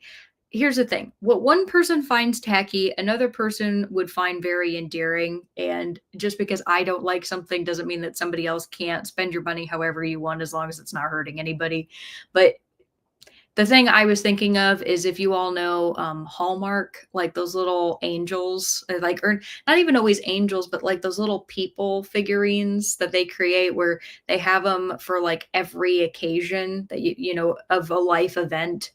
I know people who like collected every single one of those that they could get their hands on. And I personally always found them tacky, especially because of how expensive they were to buy one. That was the thing I had the biggest issue with because I didn't think they were that high quality. If you collect those, I apologize in advance. And Jamie says, LOL, Robert. And Kat says, growing up, my family had a weirdly patterned sofa, but it was super comfortable and much loved. See, the couch that we had was not very comfortable at all, but we had it for a long time. Jamie says, I made it to page 57 in Chain Gang All-Stars. Good job. Very nice. Stina says, depression glass definitely has visible mold marks. Angel says, I broke a toe on one of those brown floral couches when I was a kid. Oh my gosh. Which toe? That would really impact how you walk. That sounds terrible. Zach says, cheap modern glass is much better than almost any old glass. We've improved significantly in chemistry and production methods. Is it that it's improved in strength, Zach? Or is it the actual quality of the glass? Is it that, like, now we add so many things to it that it's not really glass anymore and therefore it's stronger? I don't know. I don't know anything about it. That's why I'm asking. And Melissa says, "Are you referring to Hummels?" Hummels. Let me see. Let me look up a Hummel.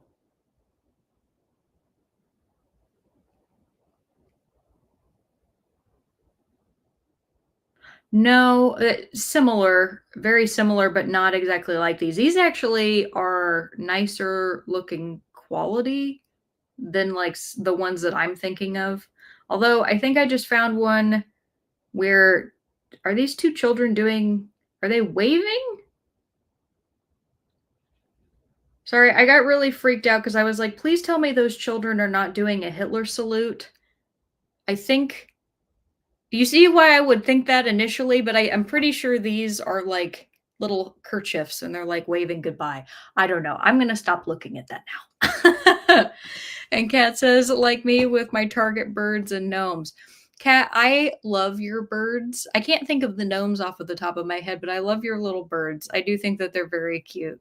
And you use them strategically that they're adorable. Like it's one thing if you have them all out at one time, regardless of holiday. Like I've known people who've left again, if you do this, sorry. But like people who like will leave like Christmas stuff out all year long, regardless of how it goes with any of their other decor, type thing. I feel like I'm getting into the territory of making opinionated statements that are like rude. And so I don't want to keep doing that. I'm sorry. Angela says, I had one of the floral sofas too. My grandma had an embossed vinyl like sofa. It was a rose gold color. It was from the 50s. So many ugly sofas. Cena says, but stay away from the new Pyrex. Oh, yes, it'll shatter. Oh, Precious Moments. That's what it's called. Thank you, Stina. Yes. Yeah. And Jamie said it too. Precious Moments. Zach says much stronger, and it's still nearly pure silica, just with new additives to increase its strength and durability. Interesting. That is actually very interesting. Stina says, I think they are waving handkerchiefs. Yes, I think they are. It just kind of took me aback for a second. Stina says, I used to live not far from the Precious Moments Chapel. Ick. So the backstory, I saw a video. Why am I blanking on her name? Her followers call themselves the Jennanites. Why can't I think of her name? Her channel name. Oh, that's gonna frustrate the hell out of me. Oh no. I'm having to look up way more stuff tonight that Fundy Fridays. That's what it is. Having to look up way more stuff. My brain's not wanting to recall names worth a damn. She actually did an entire video on the guy who came up with those. And I think his intention and his heart was in the right place. And it's actually a really, really sad story of how he how he decided to create those. Very interesting if anybody ever wants to go watch it. Swing says Halloween is all year for me. I do. Okay, so I might be talking out of my butt a little bit because I do have little like jack-o'-lantern tea light holder things that do sit up there. I guess that's the only Halloween thing I keep up all year round, but it is funny that I say that while I have them up there. So I'm a hypocrite. Robert said, Alex not knowing what Hummels are. Scary. I didn't have those. Angel said, left fourth toe. We didn't know right away it was broken. I tried out for dance team the next day. And then went to the doctor. Oh my God. Kat says, my birds are displayed seasonally. I know, Kat. That's why they're so cute. And Angel said, it's the McDonald's. It makes the brain fuzzy. Just kidding. Honestly, you're probably not wrong. It probably is diet related. I have not, on a separate note, lately, my stomach has been really upset at the idea of me eating certain foods. Like the second that I think about eating something, like I made a pork shoulder and I put it in the slow cooker and everything, and I made it in order to have barbecue. And I got like Hawaiian rolls and onion and everything for it. And it's something that Keaton and I really loved the last time I made it. And I put it in the slow cooker and I came home that day and I had to force myself to eat it because I just so desperately didn't want to. Even though it smelled really good, it tasted really good. There was absolutely nothing wrong with it. I desperately did not want to eat it. And so we've had these leftovers that have been sitting in there, and Keaton has been eating on them. So it's not like the food's going to waste. But I have not eaten any of it since I made it because every time I think about eating it, it makes me want to be sick. But for whatever reason, I've really wanted McDonald's and Qdoba. I don't know what's up with that. So it's very strange. And Zach says, fun fact, white beach sand is almost near pure silica, and it's actually clear, not white, but it's irregularly shaped and scratches up, so it looks white, like how polar bear hair is clear, looks white. I didn't know that polar bear's hair was actually clear. That's a really interesting point, though, about the sand. Yeah, I didn't really think about how, like, the little molecules are, like, rubbing up against each other, so they're creating, like, scratches that reflect light differently and everything, and if you were to melt them down, they would be clear. But that makes total sense. Stan says, dinner's ready, be back in a bit. Faye says, it's a good thing none of y'all will ever visit my house. That's all I'll say. Faye, please, I beg of you, do not be offended by my opinions because my opinions have absolutely no bearing on your life.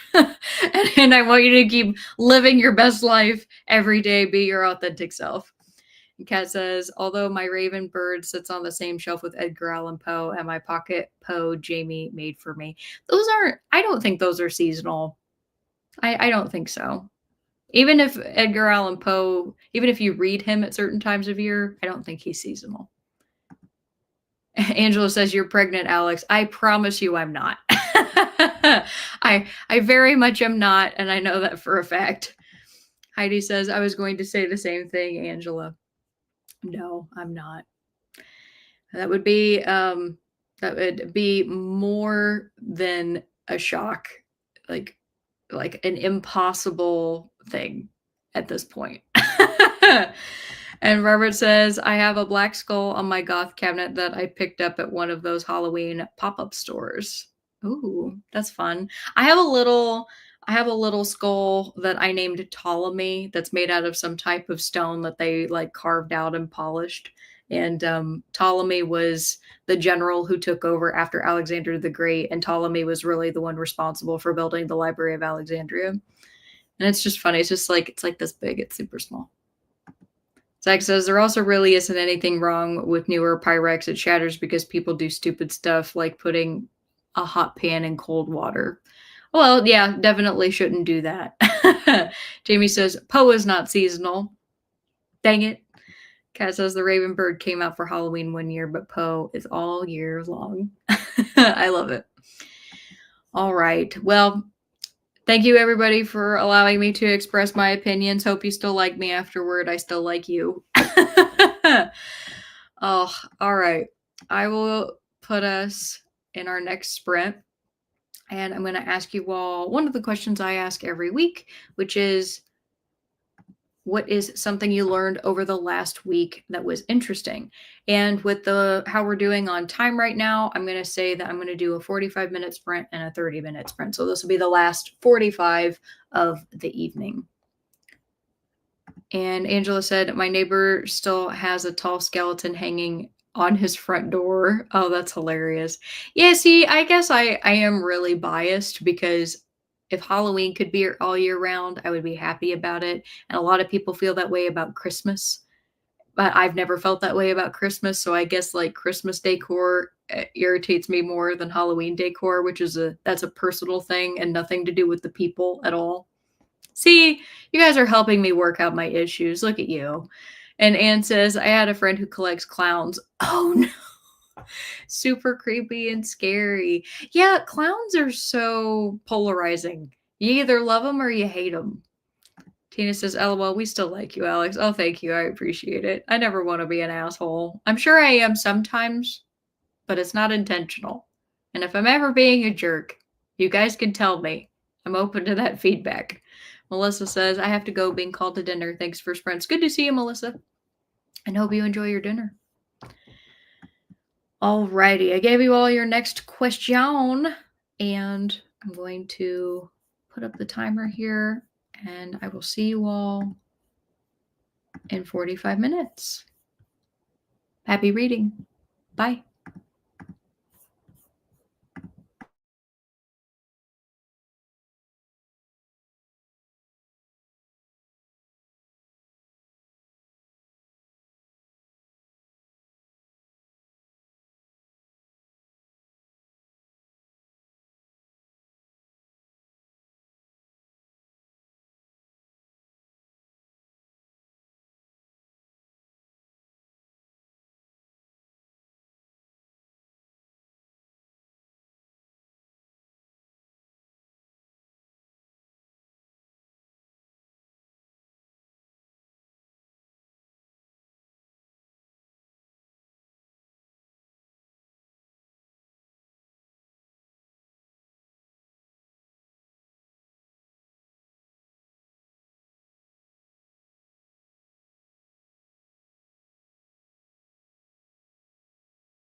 All right, everybody, come on back. Let me know how you did. I hit my goal for the evening. I made it to 101 in Sandman Slim. Then now I'm taking a little bit of a break and I'm working on the sock. So that's probably what I'll do in the final sprint of the evening, since it's only going to be 30 minutes. Just sit and do some knitting. I think that sounds comforting. Before we left, I asked you all the question, what is something you learned over the last week that was interesting? I'm happy to start. I ended up learning that the submersible that James Cameron took down to the Challenger Deep, and he's one of only 3 people in the entire world to go to the Hadal Zone, which is the deepest zone in the ocean. That submersible that he used was actually designed by him and one other person, which is pretty incredible to think about. And up until the time of the Ocean Gate Titan implosion that, everybody around the world knows about, he was the second highest person in terms of the number of dives that have been taken to the Titanic. So he's taken 33 dives to the wreckage. And one of the people who was actually on the Titan, his initials were PH. He was a guy from France. He had 36 dives down to the Titanic. So now that he passed away in the Titan implosion, James Cameron is officially the person living who has the most confirmed dives down to the Titanic, which is just a crazy thing to think about. Like, he obviously he makes amazing movies and he's known for the works that he produces, but in his personal life, he's a scientist and very clearly a genius. It's just incredible. It's so cool. And I know that's old news for some people, but that was new news for me.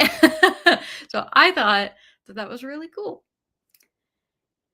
All right, I'm going back. I gotta find the last one. Cat said, clowns are scary. Jamie says, oh no, not clowns. And Faye says, I have a hobo clown that I love and adore, but when we put the house up for sale, I was told to pack him so I wouldn't scare any potential buyers. Oh no. And Teresa says, we have a guy down the road who put up a giant skeleton in his front yard and didn't want to take it down. So it had a Santa hat at Christmas and then an Easter bonnet. Not sure what it has now. I think that's fair, just in the sense that if you went through all of the trouble to get that thing up, no, you probably wouldn't want to take it down and have to store it because the pieces are so freaking huge. It'd take up like your whole garage. So that is a true commitment. You're going to buy a giant skeleton. You're committing to the bit. Nan says, what is tacky when your furniture is covered in plastic? Oh, I love that. That's amazing. Faye says, I was only allowed to leave my not creepy dolls out. I don't even understand finding dolls creepy. And Swank, oh, that would be a whole question on its own, Faye, is like, do you find dolls creepy or not? I feel like I might have actually asked that at some point. Why do I feel like I did? I'm not sure. Swank says koala bears have 2 thumbs and fingerprints that are extremely similar to humans. Interesting. I knew about their little thumbs. I didn't know about fingerprints though. Faye says, Teresa, that's actually adorable. And Stina says, we have several fake skulls that we keep on the fireplace mantle year round. That's fun. Zach says, also fun fact, super glue was accidentally invented while trying to make one of the first clear plastics. Chemically, it's called cyanoacrylate. Yes, cyanoacrylate, and was a very early attempt at clear acrylic plastic. Huh. And they ended up sticking their hands together, I'm sure.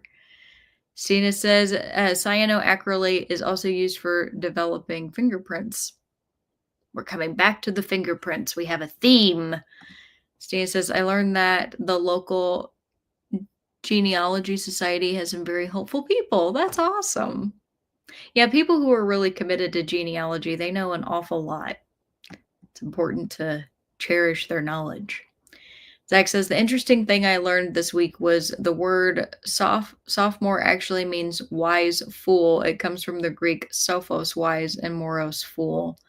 Oh, I love that. So You're not a freshman, you're not the youngest, but you're also not yet as well learned as a junior or a senior, so you're kind of in the in between. That's great. A wise fool. Faye says, Zach, as if your second year of higher education isn't bad enough, you're actually being called a moron the whole time. Rude. Zach says, I did know about the fingerprint thing. Another fun one is the brand name Saran. Oh, Saran wrap. Sorry, Saran. Comes from the French word for cellulose and transparent because it was invented in France. Oh, cool. Nicole says, I'm distracted and done. Thanks for the sprints. Night all. Bye, Nicole.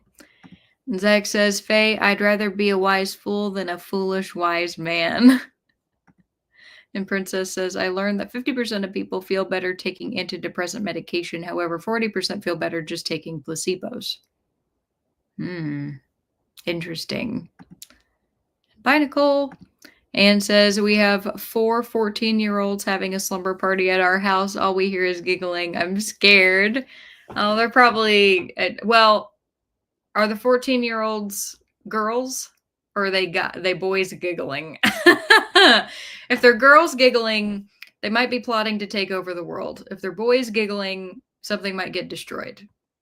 Unknown. Angela says, I've been reading about Ogham, an early Irish alphabet. It was mostly used for writing on stone. It has been used for inscriptions on gravestones. It's read vertically top to bottom. Oh, cool. So like Japanese. And Faye says, and they're either having a perfectly innocent conversation about school or TV or cat videos, or they're plotting world domination. See, I'm not the only one. Faye gets it. Faye gets it. She says, I'm not doing anything tonight but staring at the screen. It's been an eventful day. Tina says, made it to page 300. Good job. You made great progress, Tina. And Stina says, got to 15% in on the curry trail, ate dinner, pasta. It's too bad it wasn't curry. Faye says, what on earth would you do down there 36 times? So he had an interview actually talking about the Titan implosion 5 months ago with 60 Minutes Australia. And one of the things that he commented on is out of all of the dives that they've done, which started back in 1995, they are still now compiling all of the data and information that they have about those dives in order to release reports and in order to help better inform what actually happened with the Titanic. And like, that's insane to think about, that like this private millionaire, billionaire man, right, is able to build a submersible and is able to be like the leading expert in a piece of history that other historians literally physically can't reach.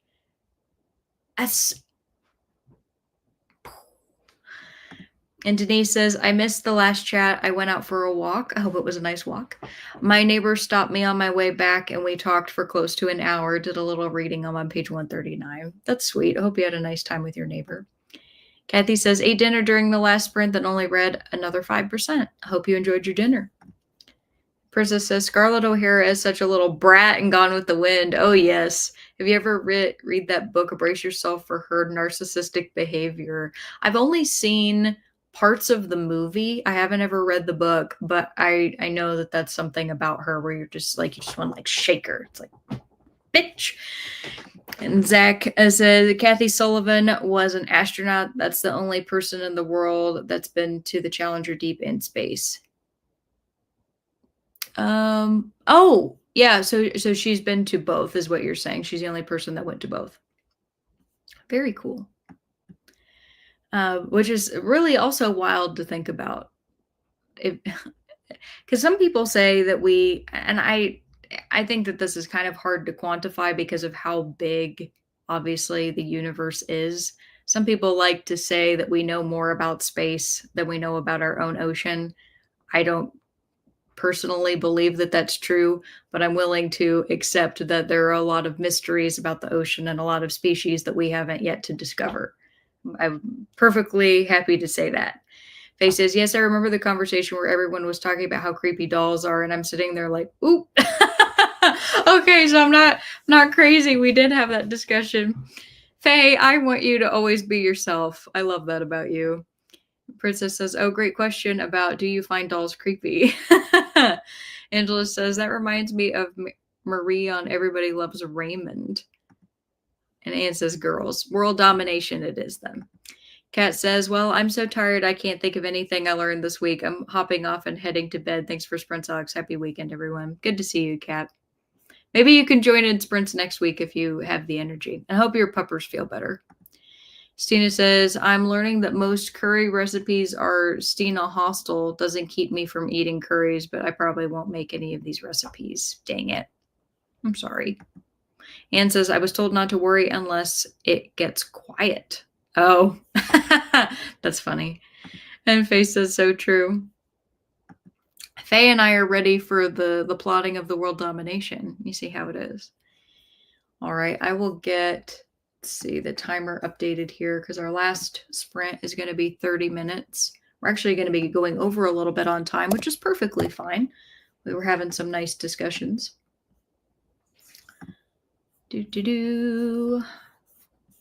All right. So the last question of the evening is going to be the one that I ask every week, which is, what is one thing you've accomplished over the last week that you're proud of? It can be big, it can be small, it can be something that you did 5 minutes ago or something that you did last week after our prior sprint.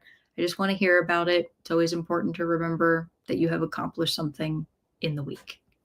So, going to get you all set up. Next 30 minutes, I'm going to work on a sock and probably watch or listen to a little bit of YouTube. And I will see you all in a bit. Happy reading. Bye.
All right, everybody, come on back.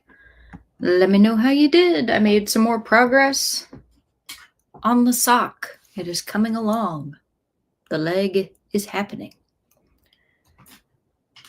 All right. And before we left, I asked you all the question, what is one thing you've accomplished over the last week that you're proud of? I'll say something that I did today. There's a lot of things that happened over the week, but one thing today was I noticed that I was starting to feel a lot of anxiety about stuff that I've been working on in terms of projects, and just feeling like I wasn't doing it right, and I'm like going to end up forgetting something, and it's going to be my fault if something falls through. And I just like was very restless, and I told myself, the best thing that you can do is you can go outside and you can get some exercise and just go for a walk. And I ended up walking today. It was like I think it was 3.5 miles, something around that. And I ended up being really proud of myself for that. Just, I went out, I got exercise. I felt a lot better afterwards. I was a lot calmer, and I had a much better rest of my day. So, all good. Let's see what you all had to say.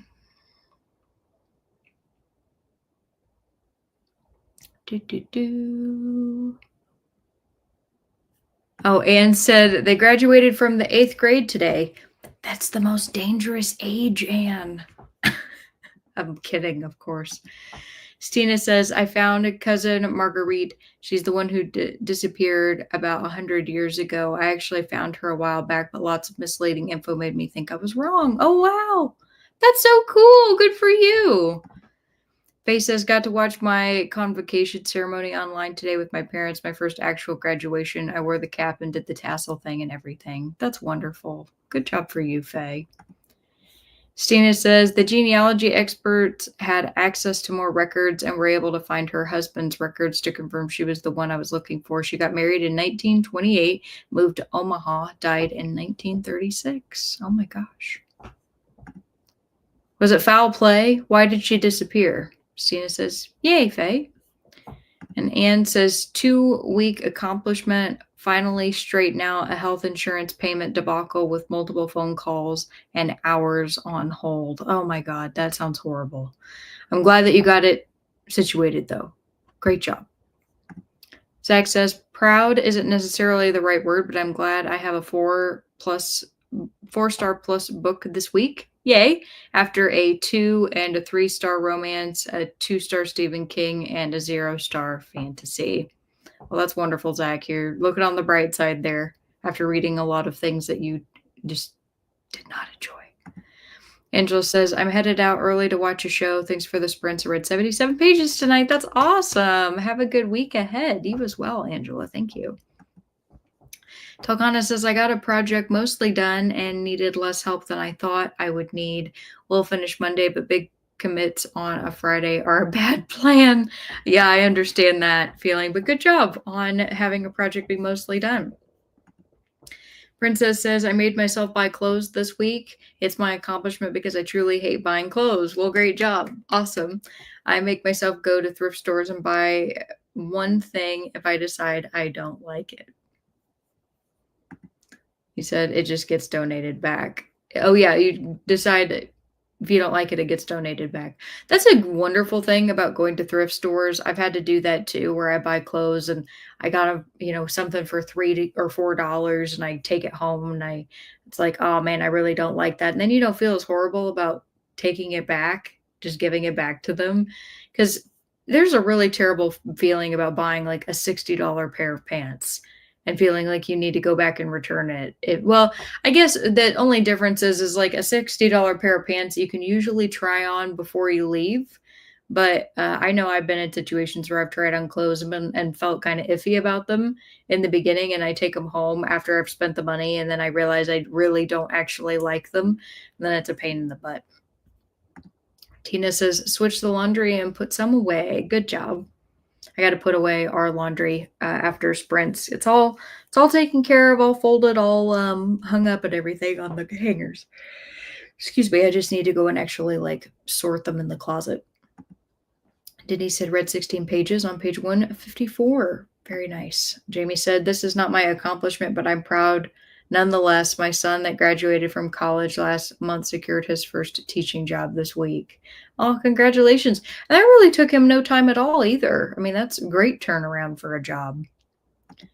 Denise says, "I took a long walk yesterday and walked for about 20 minutes yesterday." Wonderful.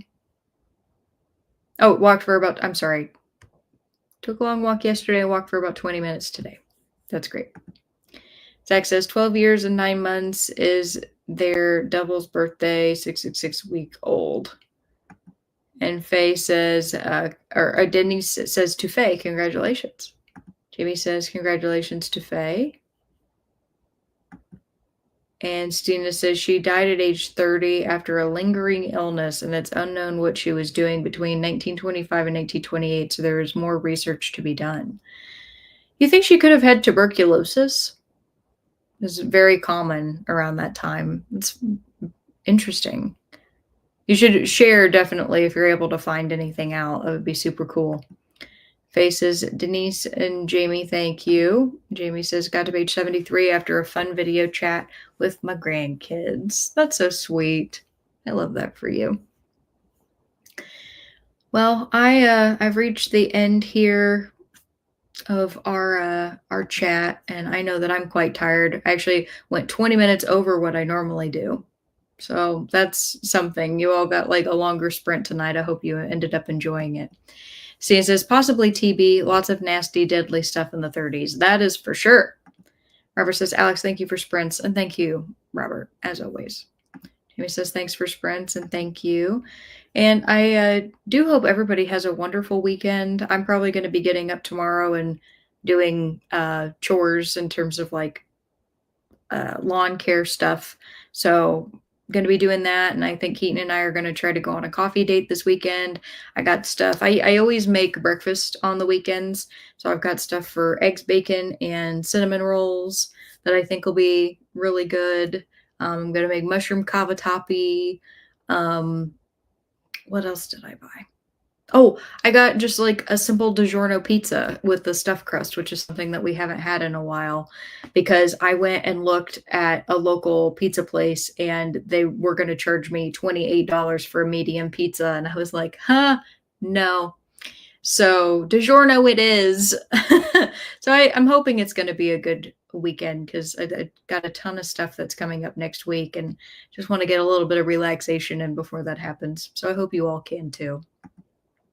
Faye says, good night. Good night to you. Denise says, thanks for spreads. Have a great week, everyone. To you as well, Denise. Thank you. Sia says, thank you and good night. You too. Tina says, thank you for sprints. Thank you, Tina. And Kathy says, thanks for sprints. And to you for coming as well. And Princess says, thanks. You're welcome. Hope to see you next time. And Telkana says, thanks for sprints. Y'all have a good weekend. You as well. Thank you so much. And with that, oh, and Angel. Good night, everyone. Good night to you, Angel. Bye, all. And Zach. My other favorite frozen pizza is Red Baron Brick Oven. Oh, I think you've said that before. I've never had a Red Baron pizza. I'll have to try that sometime. And you have a good weekend too, Zach. Good to see you. All right. Bye, everyone.